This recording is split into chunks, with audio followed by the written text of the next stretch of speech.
I ain't never been able to pull those curtains. Those are big and heavy and Oh, no. weight.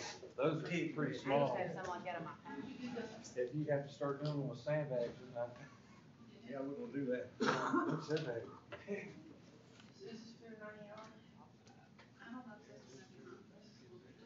Yeah, my class, I've got some real stuff going on. I got managed this week. I've got a gold medal winner for the X Games. We got a lot of stuff going on. I just can't say some more. And I have a sneaking suspicion you're going to kill you if you can stay away from that. Right.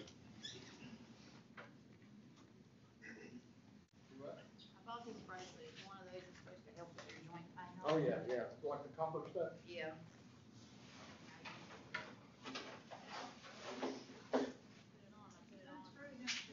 I need that because my right elbow kills me every day. It's like $6.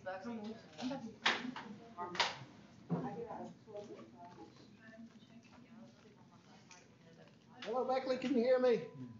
Yes, How many people are there? 3. I'm gonna need, hold on, let me find an ink pen. I'm gonna need names. I wonder why.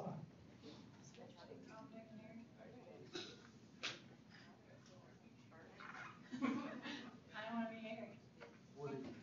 If you all would help me hear those names they're getting ready to give me from the folks in Beckley so I can make sure I got the attendance for them, please. All right, give me the names of the people that's in Beckley. Julia, Okay, who else? Jamie, Amy, did they say Amy? Okay. Jamie, Hold on a minute. Shh. Y'all give it, hey, work with me just a second. Say that name again. Jamie. Jamie, thank you. You're welcome. And who else? Dennis.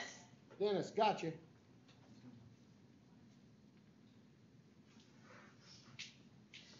Thank you. You're welcome.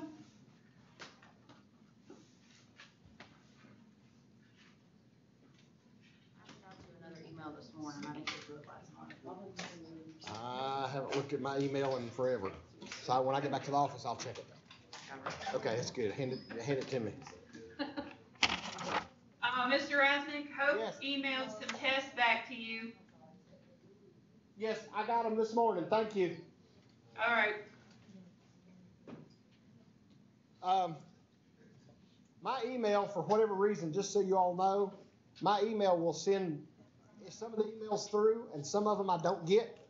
I've been getting like every third email from Beckley, and so if I happen to shoot you an email and say I don't have something or I'm missing something or whatever, know that it got lost in the email world out there. I've got one of the IT people coming to my office either Monday morning or Tuesday morning to look at my computer to try to correct the problem to see why some emails can come in and some won't. Like, for example, I can get emails from Miss Holman Warner all the time, but I can't get emails from your mom.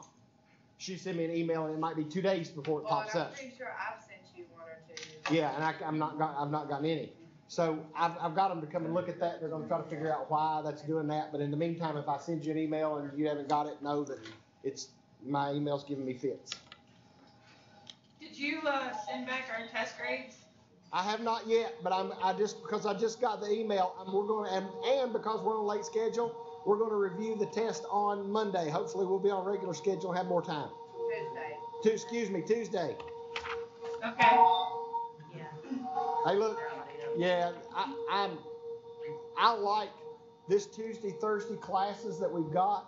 I really like the groups of people we've got in there, and I like the discussions we have. We can have them, as far as I'm concerned, we can meet every day. And I would like it because we seem to be growing, we seem to be learning, we really seem to be putting things together. The responses that I'm getting, I'm grading on them. Hopefully I'm going to have most of your papers graded over the weekend. I'm really going to dedicate myself to that this weekend and get your papers graded and get them back to you so that I can get caught up on my grading. But the responses that I'm getting in all the other classes and in this class too, what I'm asking you to write is getting better. What you all are doing is looking more in depth at what's going on. You're problem solving. You're beginning to address the issues. You're answering the questions that I'm asking you to answer. You're looking at the stuff that I'm asking you to look at. I like it. Some of you are starting to do a little research on your own and plug that research into those papers. I really like that. Be sure you cite if you pull out outside resources. I may I haven't decided yet, but I may make available to you all a paper response that I have graded the other day from a student that pulled in some resources. It was an excellent response to a post. It was in a different class, but it's an excellent example of what I'm looking for as in terms of content, in terms of structure, in terms of citing your resources. And he just did an excellent job, and I may make it available. I may send it out in an email. I've asked for permission, and he's given me permission to do that. I may send it out in an email so that everybody has a chance to look at it, to kind of see what's going on, because this post, his response to that particular post was just spot on. So I may use that as an example so everybody else can look at it and see kind of what I'm looking for, because it's really, really where it needs to be. Anyway, we're Mr. Resnick, one more thing. right. Do you hear that feedback? No, we did not hear any feedback. Are you getting feedback from me? Getting this like really bad sound.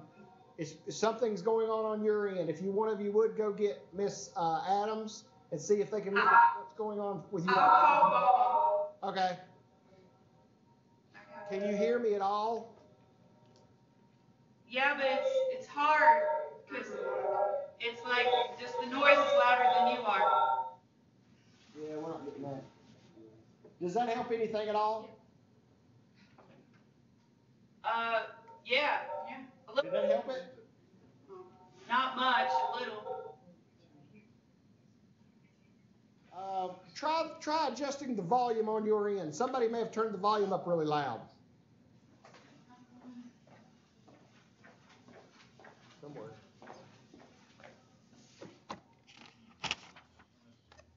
Say something, Julia.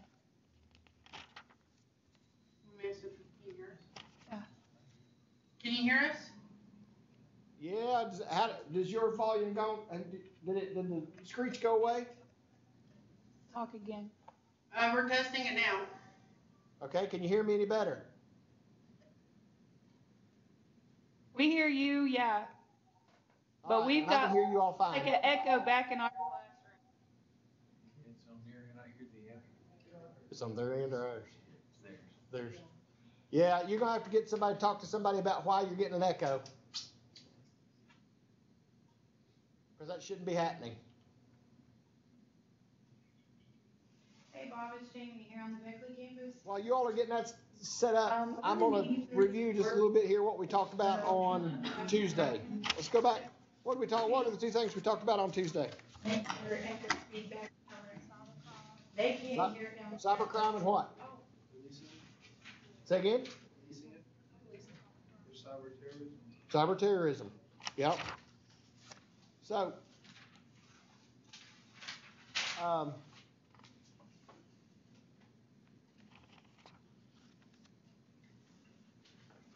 I brought a couple of things. One of the things I brought was the question If we turn it down too about much, the that I wanted to throw out to you.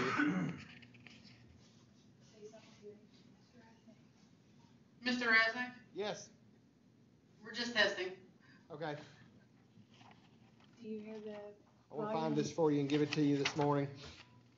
On the I'm not even hearing nothing back from us. we were talking about Yeah, I last guess week. if We we were talking keep it about a little, we're not getting the I've given a feedback, couple but people it some wasn't time to during get the it. last class period. Anonymous. Remember we talked about Anonymous, and he was asking about how Anonymous wasn't a terrorist group. I did a little more digging. I found some more stuff on Anonymous, and I've got just a little bit here that I'll share with you about Anonymous. Individuals associated with Anonymous have been charged and sentenced for their We roles can in turn it distribution. down, and then it's harder actually to Have hear been, him, but if we turn charged it up, and, then we have a major feedback in our sentenced for their roles in distribution and denial of services attacks against the website of Angel Soft bathroom tissue. Why they chose Angel Soft, I don't know. Okay. But basically what happened was they came in and did the denial of services attack. And that's why they're not 22. looking at them as a terrorist website, because they're not necessarily dismantling things or promoting a terrorist agenda. They just dismantle websites. Okay. Well, you do what you gotta do. oh, I know why they did it now. It's a subsidiary of the Koch brothers industries. Thank Y'all know who you. the Koch brothers are? they're big in politics. The defendants reportedly used a low orbit ion cannon designed to flood AngelSoft server with traffic with the intention of disturbing the website service. The attack supposedly cost the Coke industry several $100,000 in losses. Say again? It's probably a day to them just to recoup. Yeah. But let's be honest.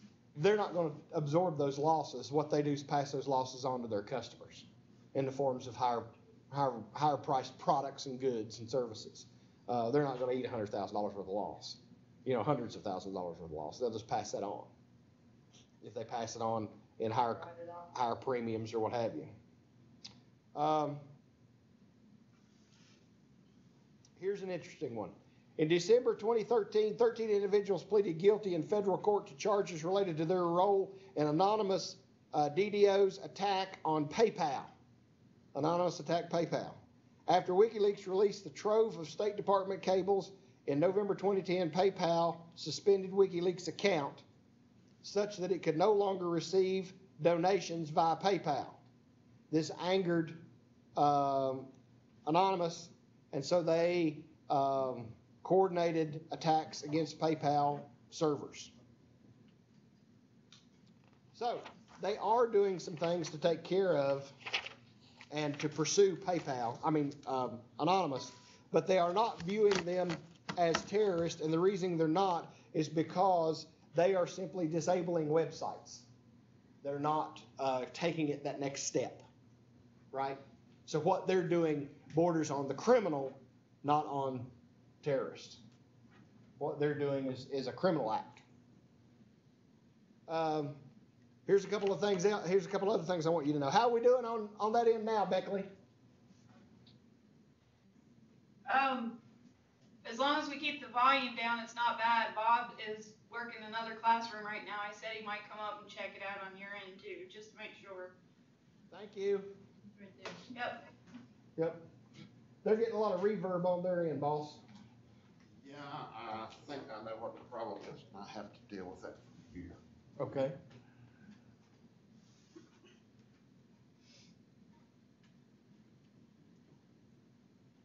So, cybercrime on a federal level now falls under the DOJ. Who is that? Department of Justice.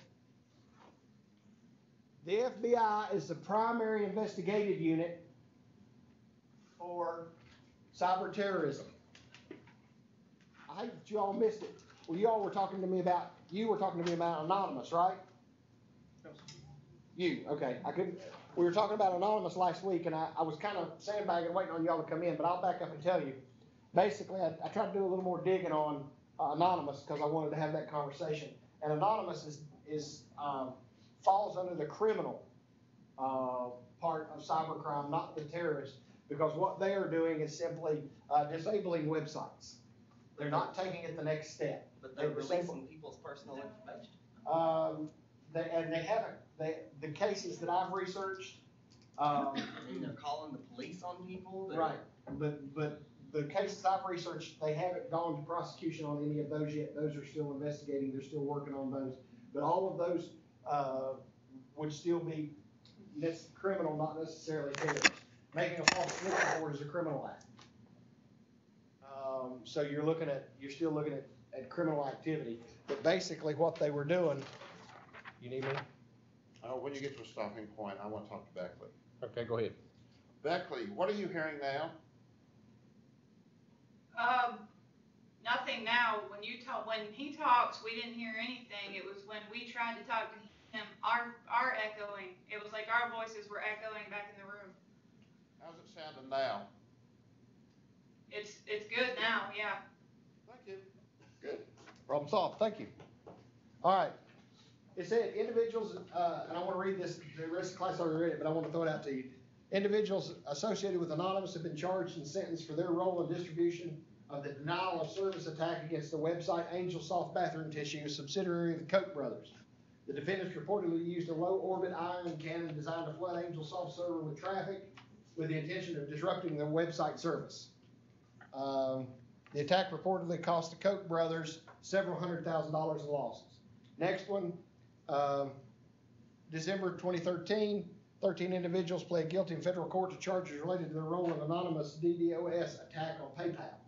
After WikiLeaks released the trove of State Department cables in 2010, PayPal suspended WikiLeaks accounts so that it could no longer receive donations via PayPal. So in retribution, then they tried to shut down PayPal's website. So that's the type of things that they're able to prove and prosecute at this point. And so they're still under the criminal side of things. So some of the other stuff of it, they just haven't proved yet. Well, it's still in the pipeline. They're still investigating it. But right now, they've not found them guilty of anything they've not considered criminal.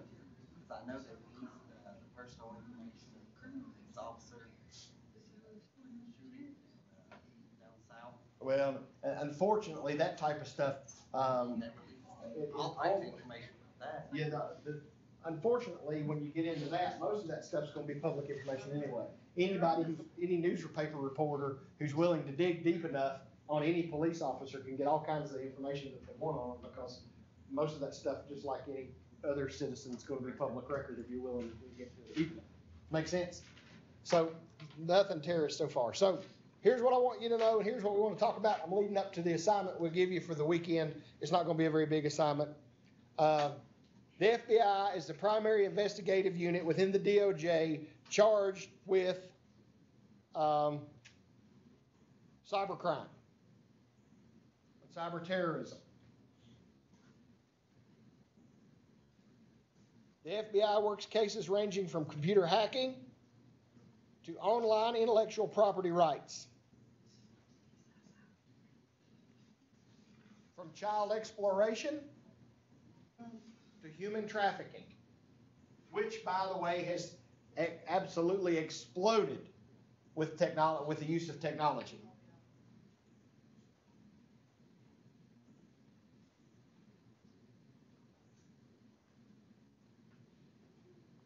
The FBI has a cybercrime division that is involved in investigating these crimes as well as other cyber threats. Because what we talked about on Tuesday, because of the importance of the two elements of cybercrime, finding their digital location and their physical location, the cybercrimes unit also has to involve other units of the FBI. The cybercrimes unit doesn't necessarily stand alone like you would think, like I might be presenting it to you, and I wanted to make sure you understood that. You get me? Cybercrimes unit is very integrated with the other departments of FBI and other agencies, federal agencies, because they try to take care of the digital element of the crime, but they have to work with their other departments to take care of the physical elements of that crime as well. You with me?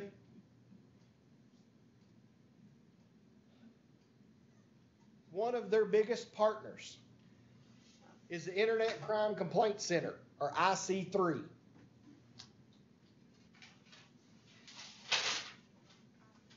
IC3, Internet Crime Complaint Center.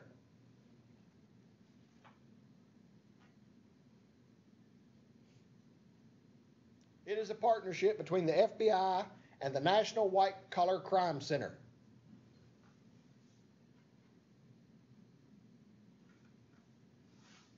Yep.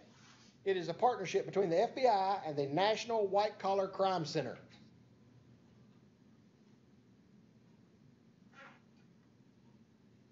Now,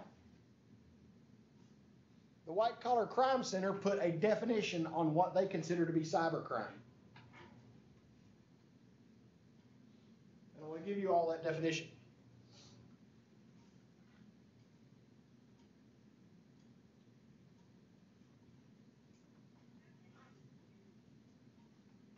It is online fraud in its many forms,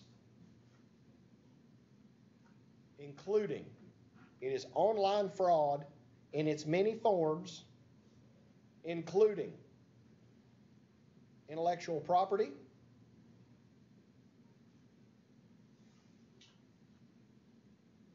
computer intrusions,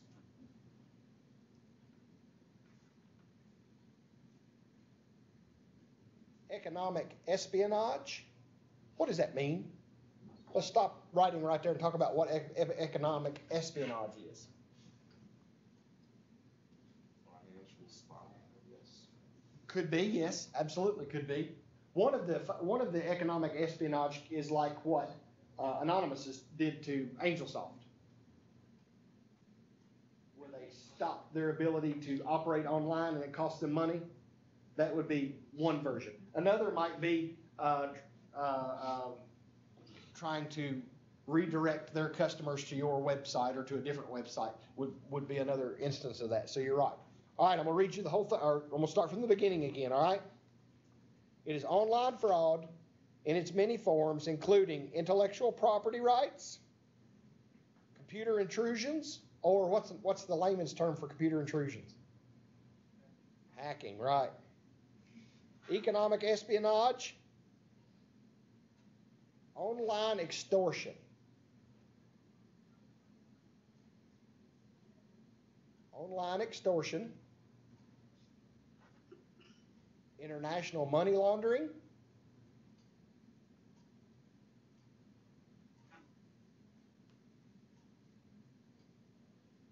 identity theft,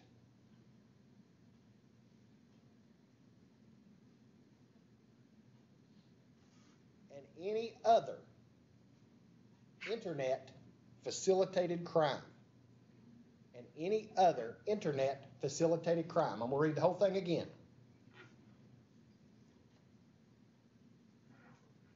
Online fraud in its many forms, including intellectual property, computer intrusions, economic espionage, online extortion, international money laundering, identity theft, which might be its biggest one, and any other internet facilitated crime. This was all the definition for what again? That was all of the definition for cybercrime according to the National White Collar Crime Commission. White Collar Crime Center. Now, Who's the National White Collar Crime Center? the National White Collar Crime Center is they're an independent research group. They're an independent watchdog. They're a private entity.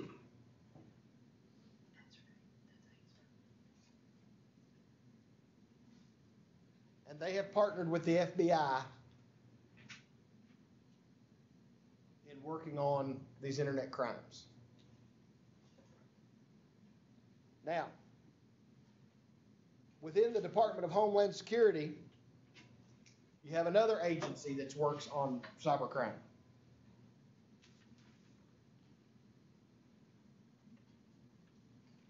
Within the Department of Homeland Security, which, and I got an education from Mr. Lee the other day. He and I talked, and after we talked, I did a little reading and did some research.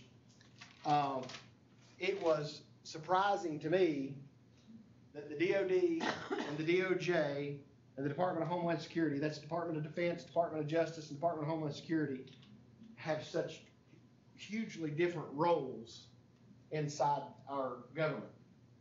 I guess I always kind of knew it, but he and I started having a conversation about Department of Homeland Security and Department of Defense, and I didn't realize what a gulf there is between them. But there's a whole lot of different ideology there. So within the Department of Homeland Security, the Secret Service is the primary agency combating cyber crime. I always thought they just guarded the president. That's why I wanted to throw that out. I find it very interesting. Yeah. One of the other thing that the Secret Service does that I think is very interesting is they work a lot with money, right? U.S. Treasury. Yeah, U.S. Treasury. They're tied to the U.S. Treasury Department. I did know that. I do that about them. That they were, bank robberies and stuff. Yeah, the FBI is in on it, but especially anything that has to do with large sums of money and things like that. You're talking about the U.S. Secret Service.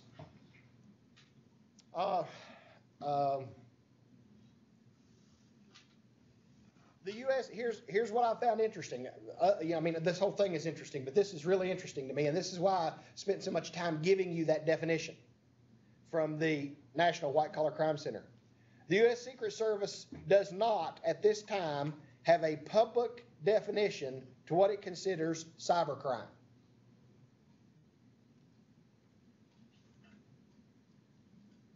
The U.S. Secret Service at this time does not have a public definition of what it considers cybercrime.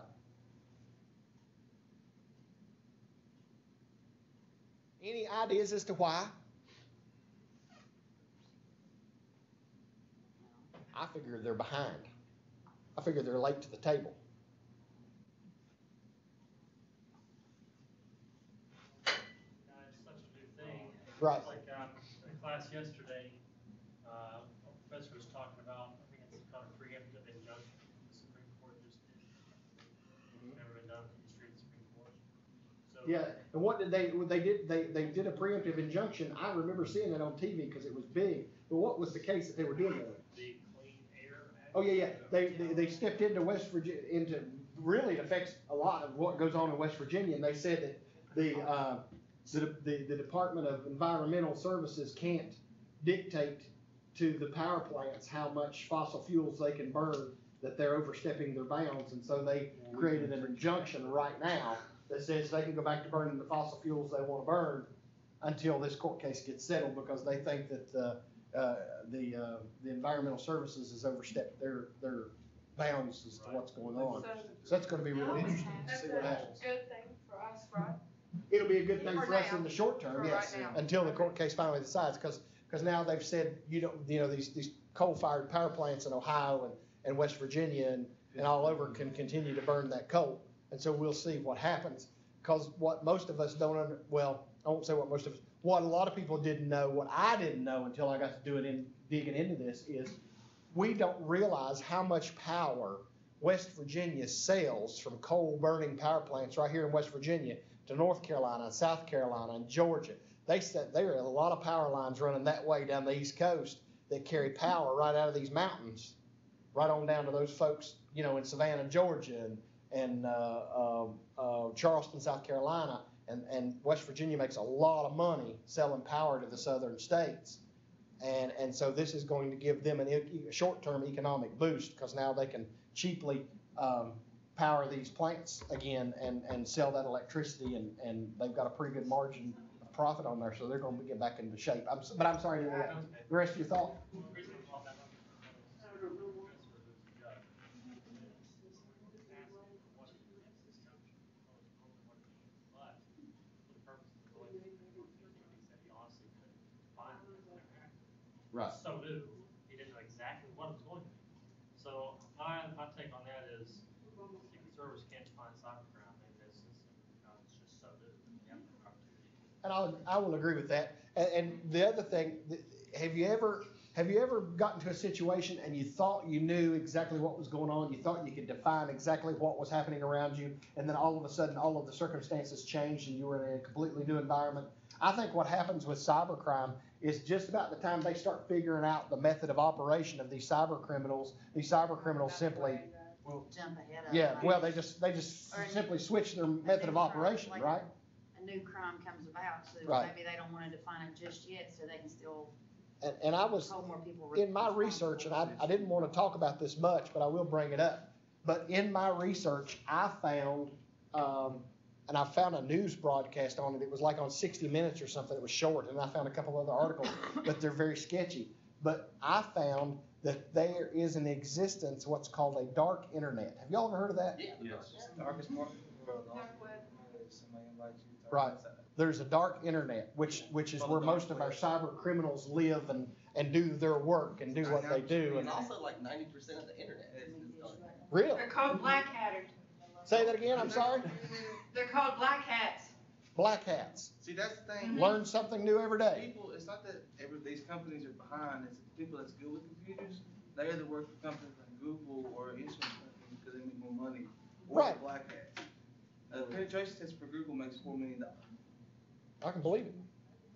All right. U.S. Secret Service is charged with protecting the nation's financial infrastructure. Did you all know that? The U.S. Secret Service is charged with protecting the nation's financial infrastructure and payment systems. As such, it has established a cyber intelligence unit, 45 financial crimes task force, 45 different financial crime task forces, and 33 electronic crime task forces that investigate a range of crimes, including those with a cyber component.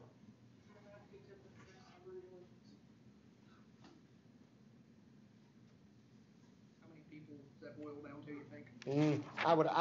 I would be afraid to ask about how many individuals would be on a task force. It would be very job specific, I would think.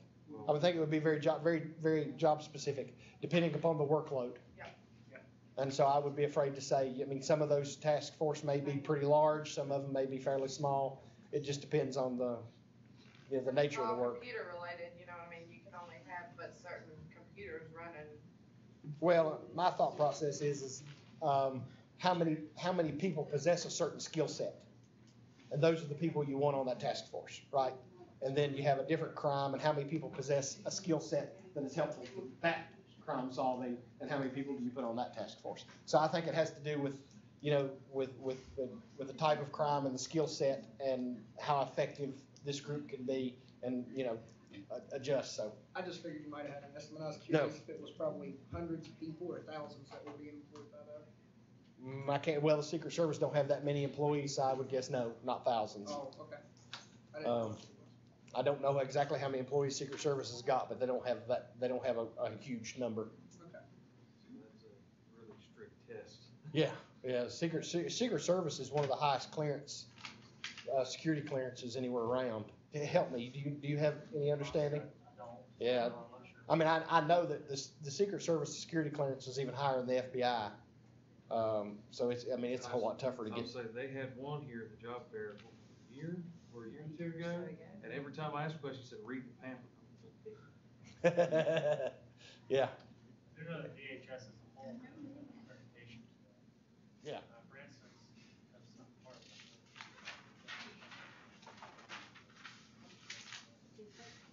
Absolutely. And I can certainly see it. After understanding the job duties and the expectations of Coast Guard, I can certainly see where security clearance would be essential for everybody who's there. I totally get that. All right. One of the last things I want to throw out at you before I talk to you about what I want you to do, because we've got a little time, but we don't have a lot of time, is where did I lose my place at? I flipped a page I didn't mean to flip somewhere.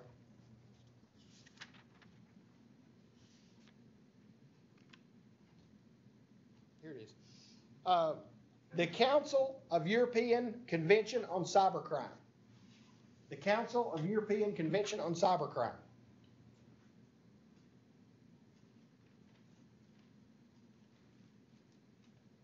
To which the United States is a member.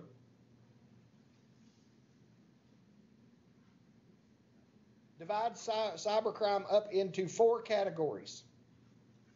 They divide cybercrime up into 4 categories.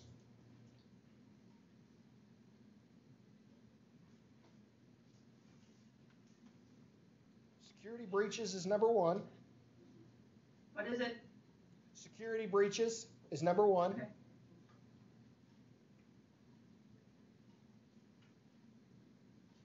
Fraud and forgery is number 2.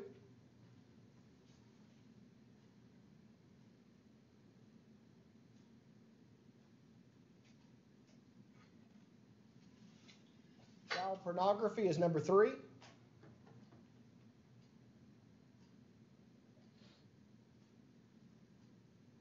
And copyright infringements or intellectual property is number 4. Yep. Number 4 is copyright or intellectual property.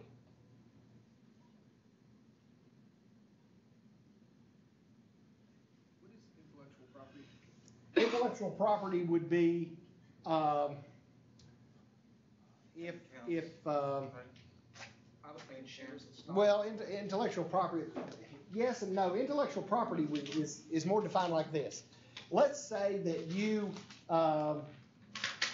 have a secret recipe that's better than Colonel Sanders' secret recipe for chicken. And you open up a chain and you're advertising and you've got that secret recipe and you're just wearing people out, you're making $1 million a year. And you keep your secret recipe online so that the stores can pull that secret recipe and get the ingredients and make that secret recipe, and somebody hacks into your system and steals your secret recipe. They have taken your intellectual property. The kind of things you could put a patent on, ideas. That's what I was thinking. Yeah. You're I tell you, another big thing of intellectual property is a songwriter jots a song down. Beyonce puts a song down and saves it on her hard drive, and somebody hacks into her computer and steals it. That was her intellectual property, and they took it. Or like, what's the paper for the doctorates? Oh, I can't think of it. What's the word you write for your A doctorate? thesis, yeah, somebody would go into a and you put thesis it- and hack it And it's real important Right. or something. Yeah, well, it is any thought process, any intellectual work that you did, that you've saved onto an electronic source, that would have value. And that would be one of the things, if they were to come and say, hey, I want to look on your computer at home. No, you're not looking on my computer. I have things on there that I consider intellectual property that I'm not willing to share, I'm not willing to give out.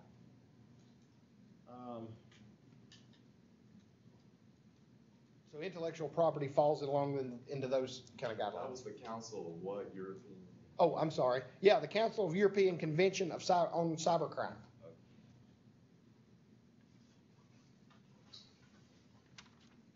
Why do you think it's important that we define cybercrime?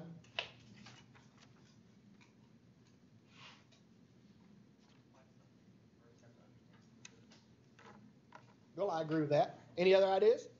Make laws against it, you have to know it. In order to create a plan of action, right? If we're going to generate new laws, if we're going to generate a plan of action, if we're going to move forward with a plan of action on defeating this, we first have to all be in agreement as to how we're moving forward, what laws we're going to create, and what that intended purpose is, right? The law has to function in order to create its intended purpose. And in order to do that, we kind of have to find that definition so we know how to move forward. I agree with that. Anybody else? What's one of the hang-ups or one of the many difficulties in investigating cybercrime? Say again? Well, it is IDing whoever did it. But even before that, what happens with most cybercrime incidences? Unless it happens to somebody like the Koch brothers and they cry foul, what happens most of the time? Nobody knows, because most of the time, most people don't report it, right? Can't see it, wasn't out in front of you, so nobody reports it.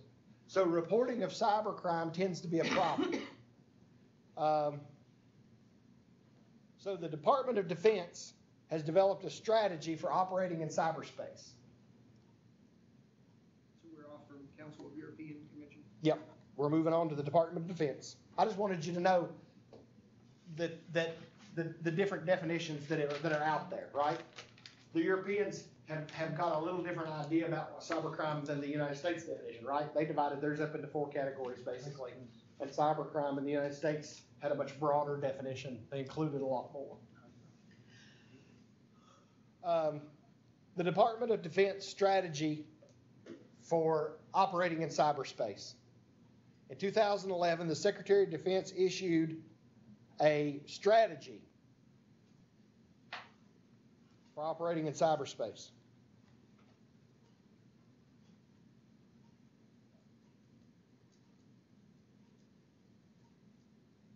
The Department of Defense says that cyberspace is an operational domain in which they need to organize, train, and equip in order to take full advantage of its potential.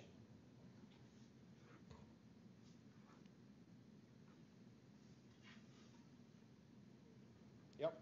The Department of Defense says that cyberspace is the operational domain to organize, train, and equip. To organize, train, and equip in order to make or to take full advantage of its potential.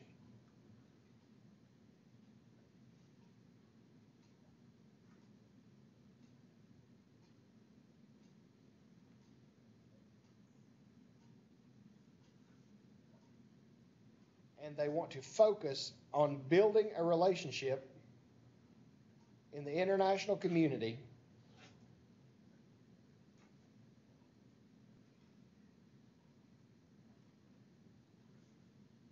which focuses on apprehending perpetrators of cybercrime and developing a workforce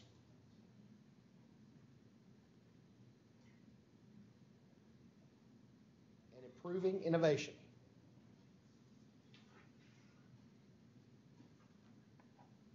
One more time? Yep. The DoD says that cyberspace is an operational domain in which they need to organize, train, and equip in order to take full advantage of its potential.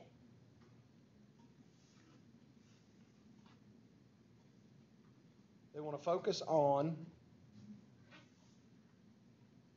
building relationships with their international partners in order to bring the perpetrators of crime to justice and build a workforce and improve innovation.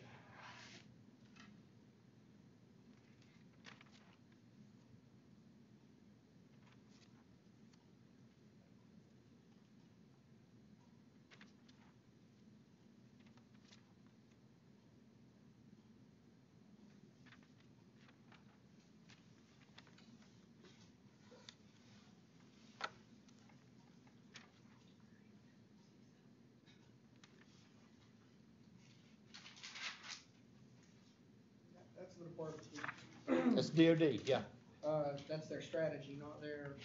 No, not their definition. It's just their strategy. They don't have a definition. They didn't even talk about them having a definition. You ever heard of a program called Cyber Patriot? No, I haven't. That'd be interesting.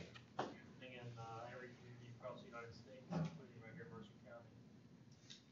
There's a national initiative that the Civil Air Patrol is actually taking part in, where they're bringing high school students in the case of Civil Air Patrol defense and giving them computers and knowledge and making it a competition to see who, what team is the best at infiltrating a particular virus and wiping systems clean and putting in a defensive posture towards cybercrime and doing national competition now. So Right. they're sparking interest in creating a competition to build up young people into potential offenders And they better. in this direction. Who put that Absolutely, together? they better, because that's the future. Honestly, part in, I'm not sure who originated. All right. And I think that's an excellent idea. I think that's the only way you're going to recruit, train, and motivate your second generation cybercrime fighters. Without a program like that, without something like that, you're not going to recruit, train, or retain anybody who's going to be able to come in and the term that they used there and he used here, the black hats. Because I promise you, the black hats are training their replacements. They're training the next generation criminal as we speak. You know? So here's what I want you to do. Here's what I'd like for you to do over the weekend. Nothing big. Couple hundred words. That's not big. I could ask for 1,000.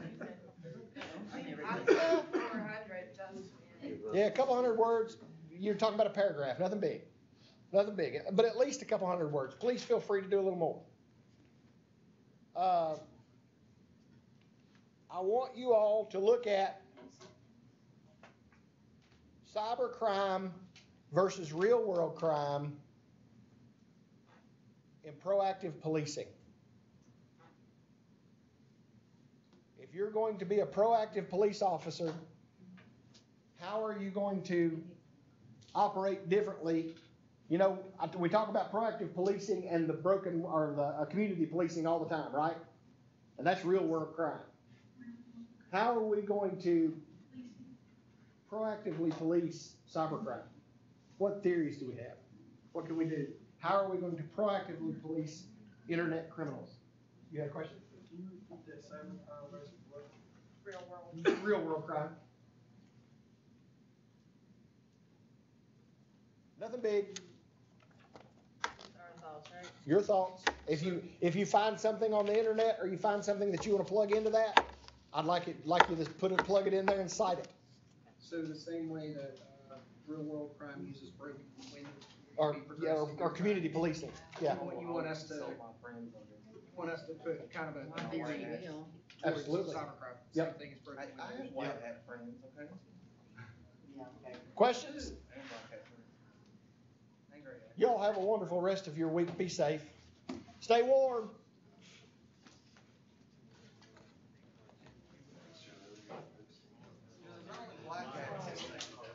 White hat and gray hat.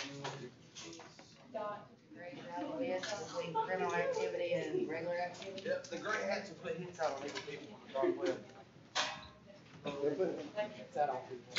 Like digital hits or real hits? Money hits, What's, probably.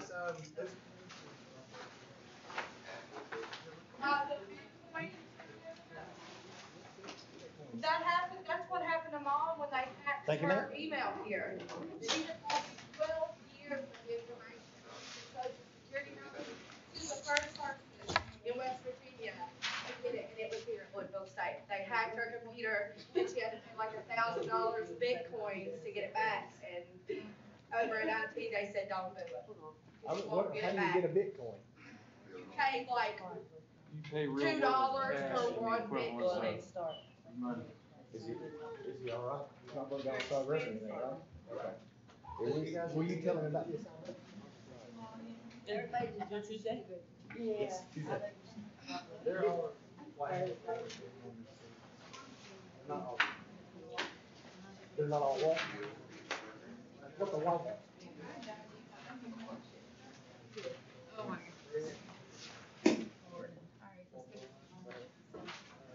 The white hat's That chapter 3 and 4 is gone now, cause I just looked at it too.